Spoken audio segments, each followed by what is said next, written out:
तर राम राम मंडळी, मी संदीप भगत स्वागत करतो तुमचं आपली माती आपली माणसं यूट्यूब चॅनलवरती. मित्रांनो, सकाळचे वाजले 10. आता आलो आहे आम्ही ज्वारी काढायला. ज्वारी पण काढावी म्हणलं आणि पेंड्या पण बांधायचे नाही. एक काम करावं लागणार आहे.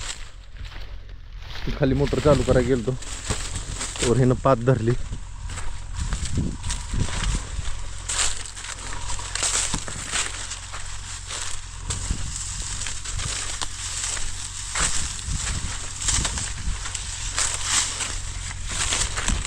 चालू केलं बर.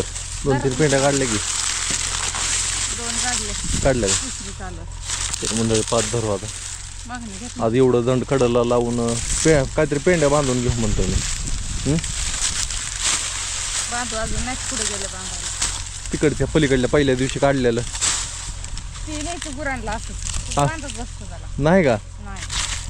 बर, चला घेऊ ज्वारी काढून मित्रांनो. तर मंडळी आपल्या 2 पाती झाल्या मोठ्या मोठ्या. मी इकडे चालू आहे अजून तर ताण लागली. आता आज ती तेवढं कडलं नेलं की आजचं काम झालं बरं का. ज्वारी पडायला लागली आपली, म्हणजे हे दिवस संपलं आता. अशी खाली पडायला लागली. जे बारकं बारकं आहे त्याला दाणं आहे, ते जे मोठं मोठं उंच आहे त्याच्यावर पाखरं बसली, त्याला काही दाणं नाही. पाणी पिऊन घेऊ की एकदा का? अगं काय ताण लागले उन्हाळ्यावर ना. ही असंच कडल नाही म्हणते का? बरं, चला एवढं कडलं नेऊन मग पाणी पिऊ. तर मंडळी झालं आपलं ती पात बी धरलेली. आज लय काम झालं दुपार पोतुरच बरं का. तर ही लागली पेंड्या मोजायला सगळी. किती पेंड्या होते ते बघू आता आणि जाऊ. पाण्याला सुद्धा ठेपा केला नाही नीटनेटका. किती झाल्या? 66 पेटी काढली बघा 2-3 तासात. चला आता मात्र ऊन लय लागायला लागलं, तहान लागली. मगाशी गाई आणल्या नव्हत्या, गायींना हितनं एक पेंडी नेली वैरणीची डोक्यावर. गायींना पेंडी टाकून आलोय. आता त्यांना पाणी पाजावं लागेल. 12:30-1 वाजले असेल आता. आज गुरुवार आहे. तर जाऊन बघू काय होतंय आणि काय नाही. का आबाळाकडे तोंड करावं लागतंय. दत्त माऊली आपल्यावर तशी वेळ कधी येऊन देणार नाही. दत्त माऊलींच्या काकला जरी झोळी असली तरी त्यांच्या भक्तांना कधी उपाशी ठेवत नाही कधी. ही लय मोठा अनुभव आहे सगळ्यांचा बरं का. जेवढं दत्त महाराजांचं भक्त आहे तेवढं सगळ्यांचा अनुभव आहे. आणि बिचारी सगळी सुखात असते ती. पैसा किती आला आणि किती गेला, 2 टायमाला पोटभर जेवण आणि मन आनंदी राहणं ही खरी श्रीमंती आहे. काय की तुमच्या पैशाचा उपयोग नाही. कितीतरी साठलं तरी हाय म्हणायला हाय नुसतं काय नाही. माणूस गरजेपेक्षा जास्त काही करू शकत नाही. ही फक्त दिखावा आहे, सगळा दिखावा. आणि दिखावा म्हणजे काही नाही उपयोग. दिखाव्याचा काही उपयोग नाही. आतमध्ये तुम्ही किती सुखी आणि किती समाधानी मानून घेताय, किती आनंदी राहताय, ह्याला लय किंमत आहे. अहंकार नेहमी त्रासच देणारा, तुम्हाला सांगतो.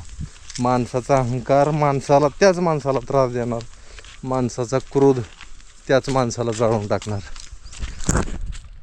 कैऱ्या लागल्या भरपूर. चला पाणी प्यायला लागले. चिंगीचं पाणी झालं. अगं चिंगी पाणी पी जरा, उन्हाळा दिवस आहे. पाणी प्यायचा जरा आता भरपूर. आणि प्या बास का चिंगा. ती लागली त्याला डिवचायला. आता झोपला आहे तिथं. महागारी गोरखल्यावर बरं वाटेल का तुला? पी शांत मनाने आहे का. इथं घोट तिथं घोट, इथं पिऊ का तिथं पिऊ. चला ना बांधू आता. विसावा घेऊ जरा आता 2-3 तास. प्यायचं असलं पी, नाही तर नेणार आहे वडीत मग. बघ की पिऊ का नको.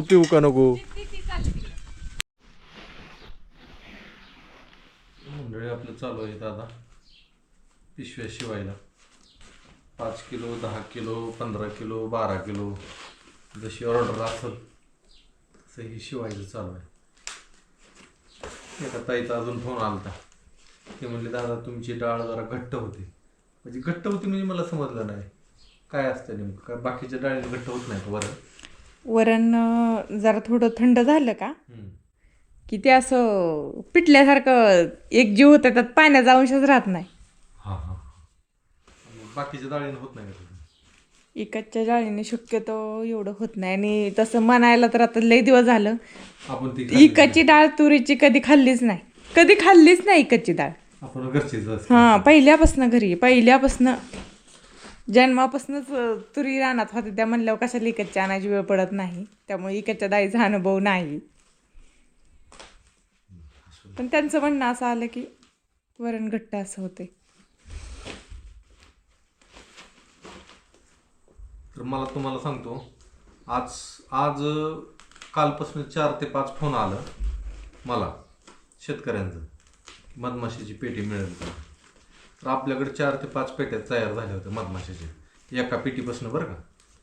झाली अडचण अशी, कुणीतरी फवारणी केली आणि आपल्या 3 मधमाशांच्या पेट्या संपून गेल्या, मेल्याच. 4 तीन संपल्या. एकच पेटी राहिली म्हणजे 4 गेल्या की 5 पेट्या झाल्या. हा 4-5 हो हा, 3-4 4 गेल्या, पेट्या 4 गेल्या 4 गेल्या आणि एकच पेटी राहिली. एकच पिढी राहिली, ती पण आपल्या दारात. इथं कोणी म्हणजे एवढं फवारण्याची पिकं नाही ती कुणाची, आपली बी नाही ती, आपली इथं पिटी जिवंत आहे. तर आता ही पिटी जर दिली तर परत समजा चुकून जर का कुणी फवारणी केली, किती पण जवळच असू द्या पेटी देऊ नका. हा आता ही पिटी आपण वाढवायसाठी ठेवलेली, अशा अडचणी येते. शेतकऱ्यांना समजत नाही, शेतकरी जास्त पुढचा विचार करत नाही. असं म्हणावं तर शेतकरी पुढचा विचार का करत नाही. माणूस एवढं कमवतो की पुढच्या पिढ्यांची सुद्धा सोय करतो, पण निसर्गाच्या बाबतीत जर म्हणसाल तुम्ही तर ती पुढचा विचार करत नाही. काय होईल, कसं होईल तसं होईल. अहो, काय शेतकरी काय करतात माहितीये का, कीटकनाशक फवारताना ना ते आजूबाजूला मावा जर दिसलं ते चावतं येता जाता म्हणून त्याच्यावर स्प्रे मारते ती, त्याला सरळ उठवून लावणे, त्या दुसरी जागा शोधून बसल तरी, पण तुम्ही त्याचं घर आयुष्य नष्ट करू नका. काय लय अवघड आहे. अशा गोष्टी हे निसर्गामध्ये व्हायला लागल्या ते. आणि आजच 3 मला वाटतं काल दुपारपासून 5-6 फोन आले ते, पेटी देता का, पेटी देता का. आता डाळिंबाच्या बागा फ्लोरिंग अवस्थेत आहे ना, डाळिंबाच्या कळी लागायला लागली, कुणाला फुलं, अशी अवस्था आहे. त्याच्यामुळं पेट्याची मागणी वाढली, पण मधमाशांचा विचार कोणी करत नाही. तर असो, चला आपली पेटी चेक करू. आता पेटी चेक करू. आता थोडस रिलॅक्स, कारण ही पण बसून बसून ताटून जात आहे नुसतं, मान पाठ कंबर आपण काम केलं, आता ज्वारी काढली, दुपारनं जरा रिलॅक्स हो. ती पाठी सरळ करावं पालत घालून. चला बाहेर आलो आणि ह्यांचा कालवा बघा. पण काय होतं माहिती का, ह्यांना टाकलं का ही 3घच आहे ना, त्या मनीचा मेळच लागू देत नाही, डायरेक्ट तिला तिच्या खाद्यातच नेऊन सोडलं. या हा, कशी खाते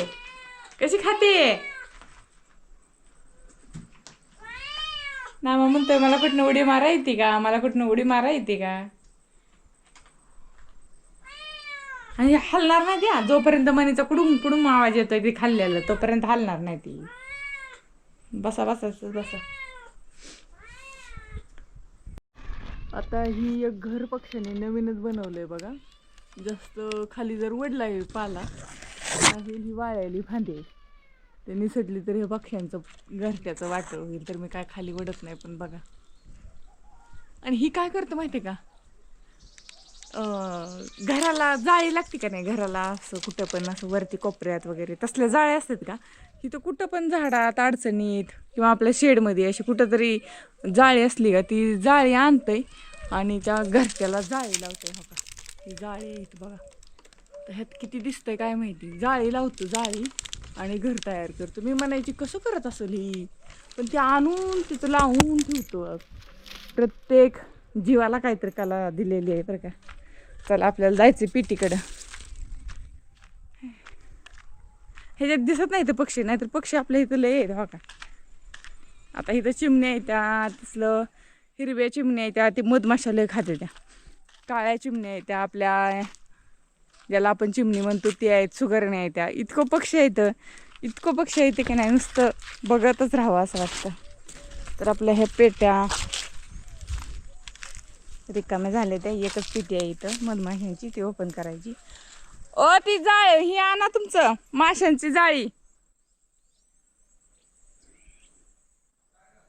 ते आणलं घेऊन या म्हणलं येताना माशा चेक करायला. ती माझ्याकडे नाही.